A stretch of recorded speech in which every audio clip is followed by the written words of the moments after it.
Olá, tudo bem com vocês? Aposto que nos longínquos tempos do ensino médio, onde vocês cursaram matemática, foram confrontados com esse nosso senhor aqui ao lado, Blaise Pascal. Eu tenho certeza absoluta que muitos de vocês questionaram a utilidade de uma das suas principais contribuições com a matemática moderna, o triângulo dele próprio, ou seja, o triângulo de Pascal. Vamos compreender se o mesmo tem alguma aplicabilidade dentro do contexto da genética, especificamente dentro da genética quantitativa? Vamos lá? Qual será que é o tamanho de prole mínimo necessário para que eu possa observar os fenótipos extremos quando uma característica possui uma herança poligênica?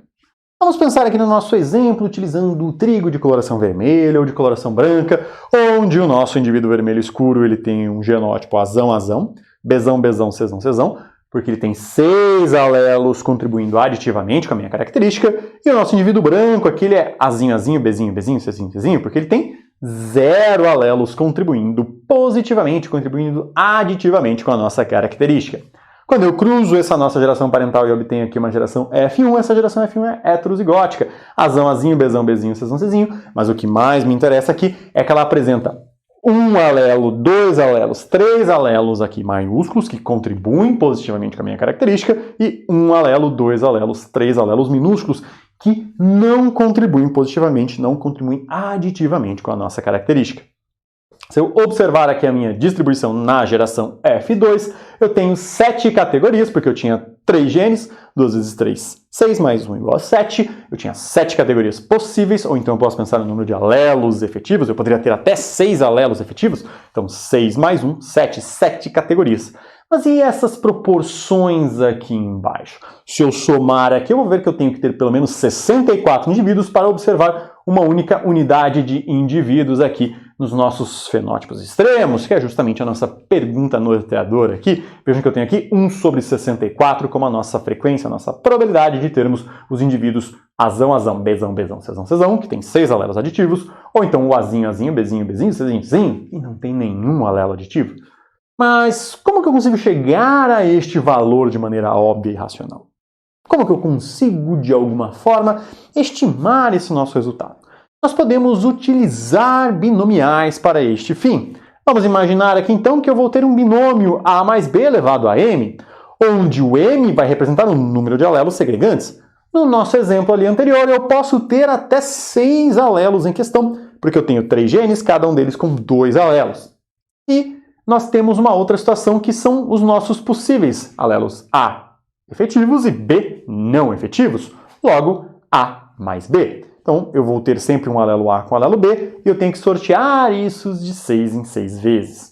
O que acontece? Eu vou ter aqui 3 genes com 2 alelos cada, 6 alelos é o meu total, que é o meu valor de M, e aí eu posso ter sempre aqui 2 alelos sendo sorteados para cada um dos meus blocos, por isso que é o A e B que eu tenho aqui representados, não A, B e C, por exemplo, ou não somente A.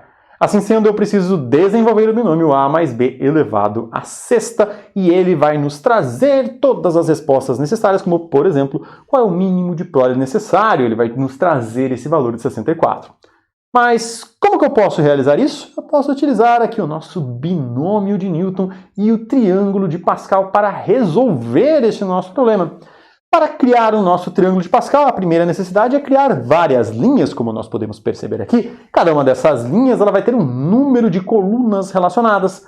Vamos pensar aqui que a nossa linha 0 ela vai ter uma única coluna, nossa linha 1 vai ter 2, nossa linha 2 vai ter 3, nossa linha 3 vai ter 4, e assim sucessivamente. Eu vou adicionando uma coluninha a cada linha que passa. Devo preencher toda a minha aqui primeira coluna com uns e toda essa minha diagonal formada aqui com uns. E agora, como que eu preencho essas casas vazias aqui no meio? Para esta nossa casa aqui, o que eu devo fazer é somar este valor aqui com este outro valor, ou seja, 1 mais 1 vai me render o número 2 aqui nessa posição. Logo, ela está adequadamente preenchida. Eu posso continuar, por exemplo, e querer preencher esta casa aqui embaixo, percebam? Eu vou novamente somar a que está exatamente em cima dela e a que está na diagonal no canto superior esquerdo. Então eu vejo aqui 1 mais 2 me renderá 3 nessa posição. Para cá eu faço o mesmo processo, só que agora eu vou somar quem está na diagonal aqui, ou seja, o meu 2 com o meu 1. 2 mais 1 me renderá nessa posição um 3. Eu posso continuar esse processo. Aqui embaixo, vejam, esse 4 derivou do somatório de 3 com 1, esse 6 derivou do somatório, novamente, quem está imediatamente acima e aqui na diagonal superior esquerda, 3 mais 3 igual a 6. Esse outro 4 aqui, ó, 3 mais 1 igual a 4. E eu posso continuar a preencher as minhas linhas. 4 mais 1, 5. 4 mais 6, 10. 6 mais 4, 10. 4 mais 1, 5. Aqui novamente, 6 ele veio de 5 mais 1. O 15 veio de 10 mais 5. O 20 veio de 10 mais 10. Percebam a continuação aqui, ó. O nosso 15 veio de 10 mais 5 e o nosso 6 veio de 5 mais 1. Agora, nessa nossa última linha, não sei se vocês já perceberam, eu vou preenchê-la pela metade, simplesmente. Percebam que o 7 veio de 6 mais 1, o 21 veio de 15 mais 6, o 35 veio de 20 mais 1. Agora eu tenho uma simetria sendo observada. Percebam aqui em cima. Do nosso 6, para lá 1 e 4, para cá 4 e 1. Do nosso 10, percebam que o 10 não está no meio, porque eu tenho aqui um número par de posições, então a simetria está justamente aqui, ó, 10, 5, 1, 10, 5, 1. Aqui novamente eu reassumo um número central, que é o meu 20, então o 20 ele não vai ser simétrico, mas nós temos o 15, 6, 1, e para cá 15, 6, 1. Logo, por consequência, aqui eu tenho 1, 2, 3, 4, 5, 6, 7, 8 casas. Logo, eu não tenho um valor central a ser assumido aqui, eu vou ter simetria completa. Se eu tive 35, 21, 7 e 1, para cá eu terei 35, 21, 7 e 1. E essa nossa simetria facilita o preencher do nosso triângulo de Pascal. Agora, com ele preenchido, nós podemos começar a consultar o mesmo como ferramenta para compreender processos de genética quantitativa. Vamos pensar então aqui que o nosso a mais b elevado ao quadrado, num sisteminha um pouquinho mais simples, ou seja, pensando na nossa primeira lei de Mendel, numa situação em que eu tenha azão, azinho, cruzado com azão, azinho, por exemplo. O nosso n aqui vai ser 2, ou seja, nós iremos vir aqui na nossa linha 2. Pula minha linha 0, linha 1, linha 2. E aqui eu tenho os meus números 1, 2 e 1. O que eu faço com essas informações? A primeira delas, eu devo imaginar sempre que eu vou ter a minha distribuição nesta nossa categoria, ou seja, A e B elevados a expoentes distintos, que estão representados aqui por interrogações, e multiplicados por um número distinto. Quantas vezes eu preciso colocar esse meu conjuntinho de AB com interrogações? O número de colunas que eu tiver aqui no meu triângulo de Pascal. Então vejo o número da minha linha 2, mais 1 vai ser 3, ou eu posso simplesmente contar aqui 1, 2, 3 sendo observado. Logo, eu tive que colocar isso aqui 3 vezes, como vocês podem perceber.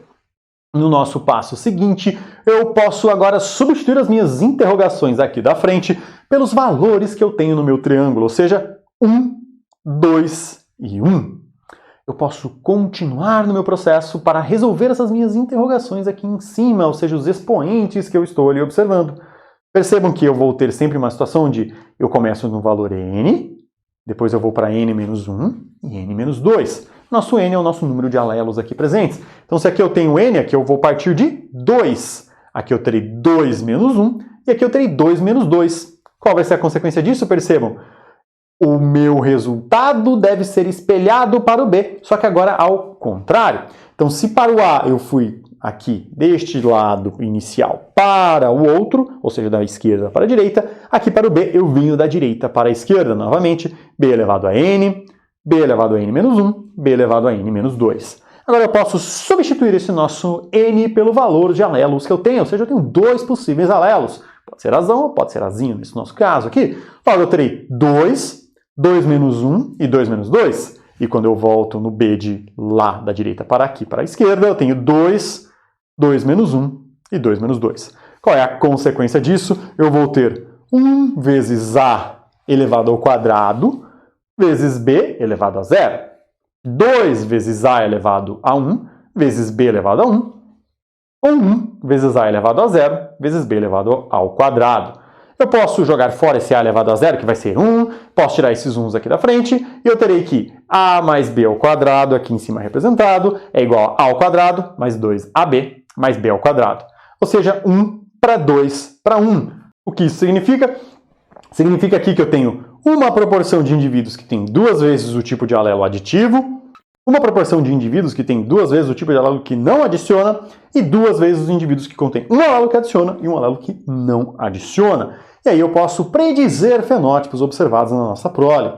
E eu posso continuar aqui nas minhas linhas, mas nós já podemos perceber que as linhas que nos interessarão na genética quantitativa usualmente serão as linhas que temos expoentes pares, porque eu tenho ali um conjunto de 2, 3, 4, 5 genes, cada um com 2 alelos, então sempre teria um número par aqui relacionado. Mas, por exemplo, aqui pensando em um número 4, ou seja, 2 genes, cada qual deles com 2 alelos, eu posso ter uma situação como essas, ó, 1 para 4 para 6 para 4 para 1, que nós podemos ver que o expoente aqui do nosso vem 4 alelos do tipo aditivo, 3 alelos do tipo aditivo e 1 do que não adiciona, 2 alelos que adicionam e 2 que não adicionam, 1 alelo que adiciona e 3 que não adicionam, e aqui 4 alelos que não adicionam, e assim sucessivamente, quantas linhas fossem necessárias no nosso triângulo de Pascal para resolver a nossa necessidade.